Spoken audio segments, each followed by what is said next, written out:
Halo semuanya. Jadi saya berharap kalian tetap sehat di kondisi pandemi seperti ini dan juga tetap bertahan dalam kondisi PPKM darurat ini. Dan tentunya bukan hanya teman-teman yang merasakan, semua elemen masyarakat pun ikut merasakan. Tidak sendiri, semua kita harus bahu-membahu saling membantu seperti itu. Dan hari ini saya akan bagikan sedikit tentang the early Christianity, pada awal masa kekristenan. Tapi kita harus bagi periodisasinya itu mulai dari Yesus lahir, kemudian Yesus melakukan pelayanan, lalu kemudian Yesus mati, kemudian dilanjutkan oleh para murid seperti itu, baru masuk ke periodisasi 313 ketika agama Kristen dijadikan agama negara oleh Kaisar Konstantinus. Pada saat itu Kaisar berperang seperti itu, lalu kemudian dia mendapatkan ilham bahwa ketika berperang harus menggunakan atribut kekristenan, baik salib, tamengnya seperti itu, lalu kemudian kepala dan segala macamnya. Di kepalanya, mahkotanya seperti itu harus berbentuk salib sehingga akan memenangkan pertandingan. Dan Konstantinus mengikuti mimpi itu dan akhirnya menang. Dari situlah kekristenan dijadikan agama negara seperti itu. Kita cut sampai situ di kekristenan awal. Kita masuk ke dalam Yesus lahir pada tahun 4 sebelum Masehi. Ada beberapa literaturnya. Kalau teman-teman boleh buka di bukunya Prof. Samuel Benyamin Haq, dia menulis soal Yesus lahir pada tahun 4 sebelum Masehi seperti itu. Lalu kemudian Yesus dilahirkan dalam tradisi Yahudi. Itu sebabnya Yesus harus disunat seperti itu. Lalu kemudian tentu ketika Yesus tumbuh dewasa, dia belajar tentang kitab suci orang Ibrani atau Tanakh seperti itu, Taurat, Neviim, dan Ketuvim. Lalu kemudian kita bisa saksikan di Injil Lukas bahwa Yesus itu ketika usia 12 tahun dia berdebat dengan ahli Taurat seperti itu.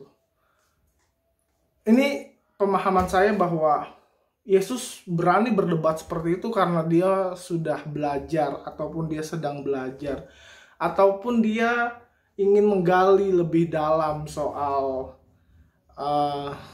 tanah itu atau tentang kitab suci orang Ibrani seperti itu. Dia lahir, dia dibesarkan dalam tradisi Yahudi seperti itu. Kita bisa lihat sejarah pelayanan Yesus. Dia lahir, dia berumur 33,5 tahun, tapi di dalam pelayanannya dia banyak memberikan renungan, insight kepada masyarakat Yahudi pada saat itu. Yesus memiliki 12 murid seperti itu.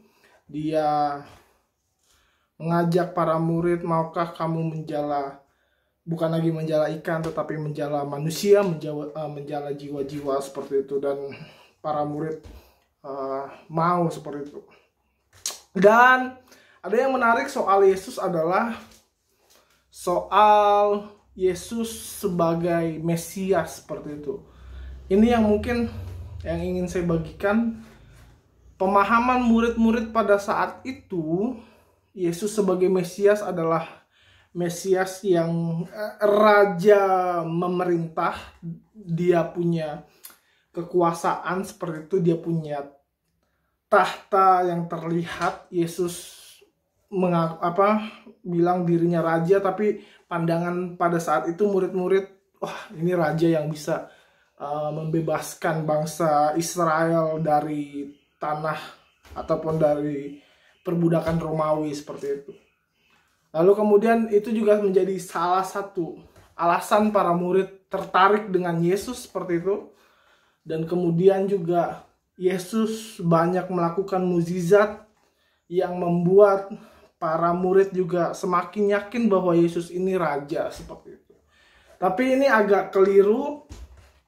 Raja yang dimaksudkan bukan raja untuk memerintah dalam arti punya kuasa, punya istana, tapi raja yang memberikan damai sejahtera. Dan itu sangat-sangat misunderstanding. Makanya kalau Yesus pernah nanya sama murid-muridnya, menurut kamu siapakah aku? Petrus bilang Rabi, Yohanes bilang Mesias, dan segala macam kayak gitu. Tapi mereka dalam menjawab itu pun masih agak bingung karena mereka masih bertanya-tanya, Yesus ini dia benar raja atau tidak seperti itu. Lalu kemudian dikuatkan lagi pandangan soal Yesus adalah raja yang adil, dia raja yang ini konsep orang ini ya, konsep murid-muridnya dikuatkan lagi dengan tindakan-tindakan Yesus, dengan peduli terhadap orang-orang miskin, peduli terhadap orang lain seperti itu, peduli terhadap orang-orang di sekitar. Jadi cerminan raja semakin nampak ketika Yesus melakukan hal tersebut. Wah, Yesus raja, dia punya istana, dia juga baik seperti itu. Karena raja-raja sebelumnya seperti Daud misalnya, dia juga peduli kepada masyarakatnya. Terus Salomo yang punya hikmat seperti itu. Dan masyarakat ataupun orang-orang Israel pada saat itu merindukan sosok raja yang seperti itu. Dan para murid berasumsi bahwa wah ini benar nih, Yesus ini raja, dia punya kuasa, dia bisa memerintah, dia bisa mengeluarkan kita dari perbudakan bangsa Romawi seperti itu. Dan tibalah pada saat Yesus disalibkan seperti itu. Ini bermula ketika Yudas kemudian menjual Yesus dengan 30 keping perak. Alasannya sebenarnya bukan hanya karena uang, karena dalam beberapa literatur Yudas juga salah satu bendahara juga, dia juga punya kalau bisa pertanian juga. Dan sebetulnya alasan 30 keping perak karena dia butuh sekali uang rasanya tidak terlalu menjadi sorotan tafsiran saya. Kembali lagi ini tafsiran saya. Tapi ada tafsiran yang menarik yang saya baca kemudian, bahwa Yudas ini penasaran. Yesus ini bener nggak? Raja. Bisa nggak dia, kalau memang dia bener-bener raja, dia membebaskan dirinya sendiri seperti itu? Dia punya kuasa nggak membebaskan dirinya sendiri? Maka dijuallah Yesus 30 keping perak kepada petinggi-petinggi Romawi pada saat itu. Dan Yesus tidak melawan seperti itu. Yesus tidak seperti yang Yudas pikirkan, raja yang Yudas pikirkan soal memerintah, soal punya istana, punya kuasa, bisa segalanya. Bukan itu ternyata. Raja yang ingin Yesus sampaikan adalah raja yang membawa damai sejahtera kepada manusia, seperti itu. Raja yang mendamaikan hubungan antara dosa manusia dengan Allah, seperti itu. Dengan Bapa, seperti itu. Dan akhirnya Yesus tersalib. Yesus tersalib dan Yesus mati, dan murid-muridnya seperti kehilangan harapan. Kehilangan harapan bahwa raja yang selama ini dipercaya ternyata nggak beneran raja, seperti itu. Raja yang dipercaya pandangan para murid, memerintah, punya kuasa dan lain sebagainya, ternyata tidak seperti itu. Dan kalang kabut ketika Yesus mati, seperti kehilangan seorang guru, sedih, kecewa pasti, dan merasa bingung siapa yang akan memimpin kehidupan para murid, seperti itu. Dan akhirnya Yesus bangkit pada hari yang ketiga. Dia menunjukkan bahwa dia raja berkuasa atas dosa manusia, dan dia bangkit mengalahkan maut. Itu konsepsi soal raja, Mesias, juru selamat, seperti itu. Sehingga misunderstanding antara murid dan Yesus ini bisa kemudian punya titik temu ketika Yesus bangkit dan murid-murid mulai sadar bahwa raja yang dimaksud bukan punya istana, bukan punya pasukan kuda yang banyak, tapi juga bukan raja yang punya kekuasaan, tapi raja di sini adalah raja yang bisa mengalahkan maut, seperti itu, yang bisa menebus dosa manusia. Lalu masuk ke dalam Roh Kudus dicurahkan. Yesus mati tahun 28, bangkit hari yang ketiga. Pada beberapa bulan berikutnya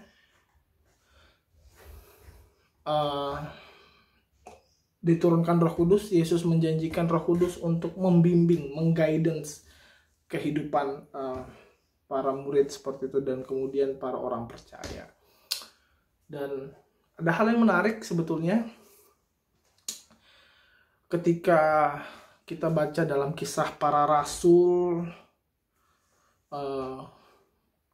gejolak kekristenan itu semakin membesar karena peristiwa penyaliban Kristus dan peristiwa kebangkitan itu nyata, dan orang-orang semakin percaya bahwa ini adalah raja yang saya percaya, dia adalah juru selamat yang saya percaya. Sehingga kalau kita baca dalam Kisah Para Rasul 2, kemudian kita bisa menemukan bahwa dari barat, dari timur, kemudian di satu titik datang dengan bahasa lidah, seperti itu, memuji dan memuliakan nama Tuhan, seperti itu, di pasal 2. Lalu kemudian kita bisa lihat di ayat 46 atau 42 sampai 47, kita lihat bukan hanya semakin besar, tapi juga orang-orang yang memberitakan firman ini semakin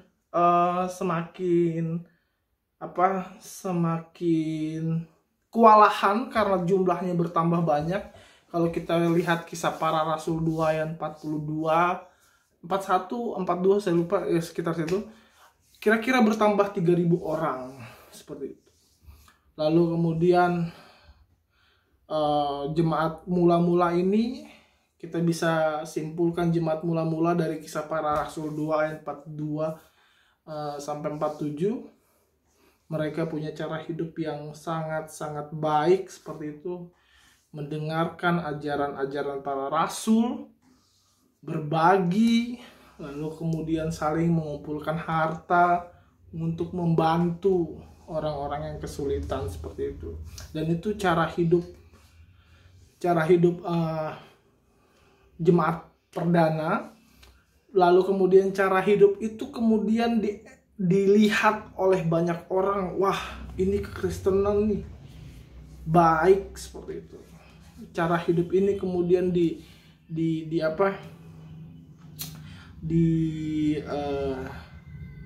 diikuti oleh banyak orang, sehingga pada saat itu kemudian Rasul Petrus dan kemudian teman-temannya melakukan pelayanan ke daerah-daerah di luar daripada Yerusalem seperti itu, bahkan hingga ke Asia Kecil seperti itu. Mereka mengayomi, mereka mengajar seperti itu di Kisah Para Rasul.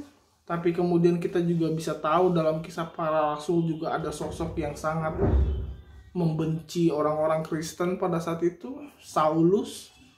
Lalu dalam satu momen perjalanan ke Damsyik seperti itu, dia punya mimpi buta, dia bertemu dengan Yesus, dia buta seperti itu. Lalu kemudian pada saat itu dia bertobat ke rumah Ananias kalau nggak salah. Lalu kemudian dan Rasul Paulus dan Saulus pun bertobat dan menjadi pengikut Kristus seperti itu.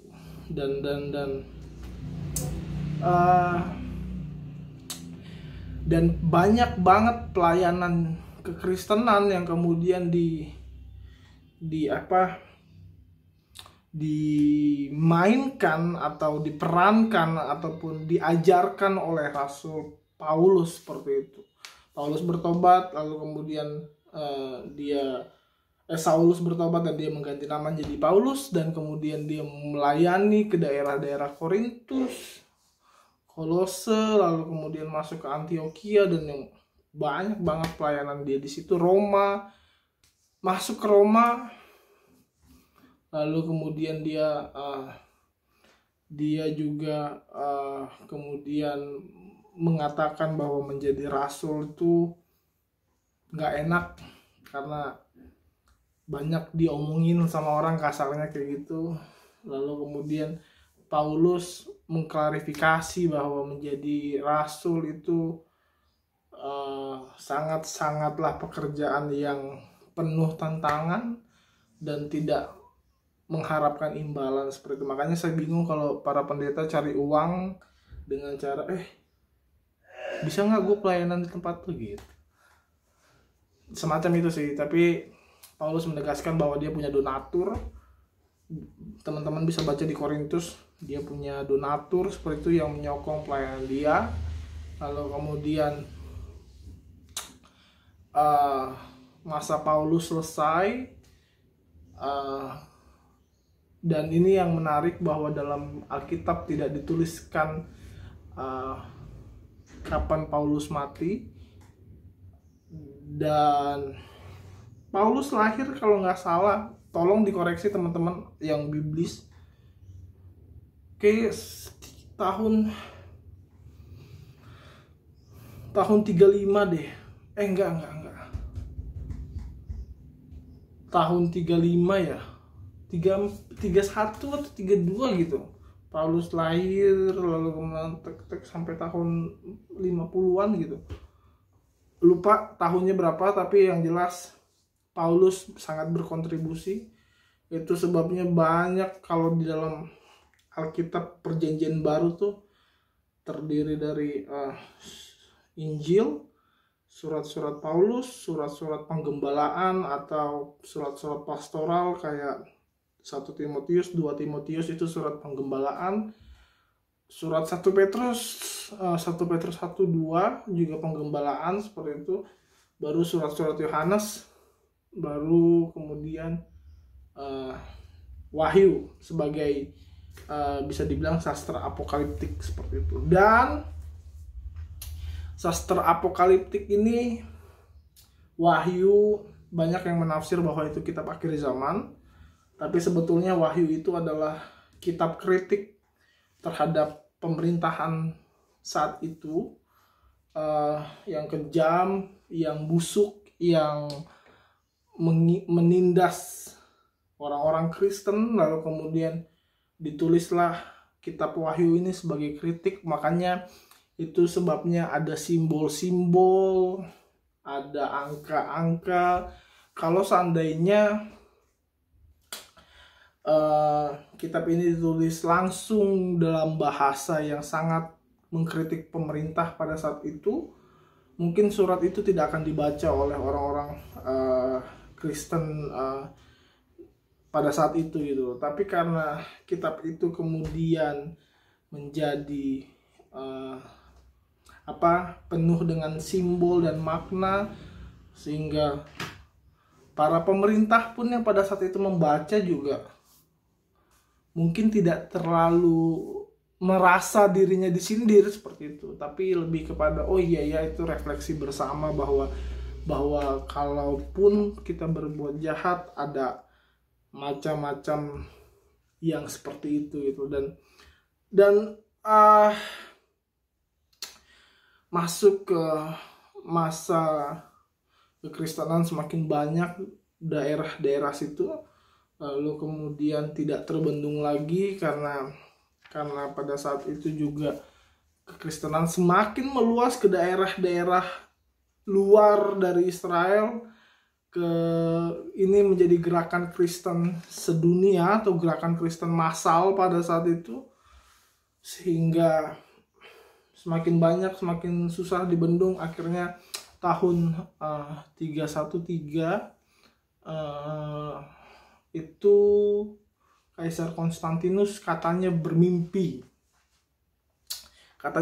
bahwa dia harus menggunakan atribut-atribut kekristenan seperti salib, seperti itu. Dan kemudian dia untuk menang harus dan kemudian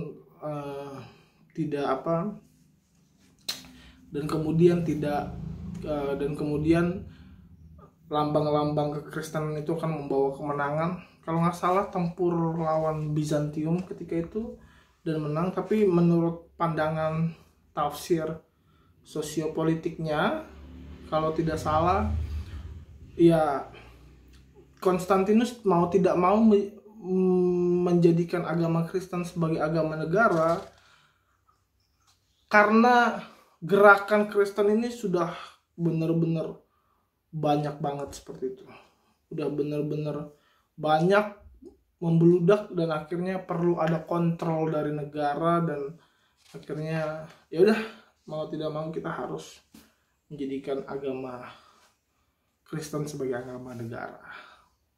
Mungkin segitu dulu teman-teman, tapi menurut saya masih ada yang perlu ditambahkan. Kalaupun ada yang perlu ditambahkan silahkan di komen. Dan saya agak-agak membuka nih pemahaman-pemahaman yang, karena kekristenan awal tuh kompleksnya soal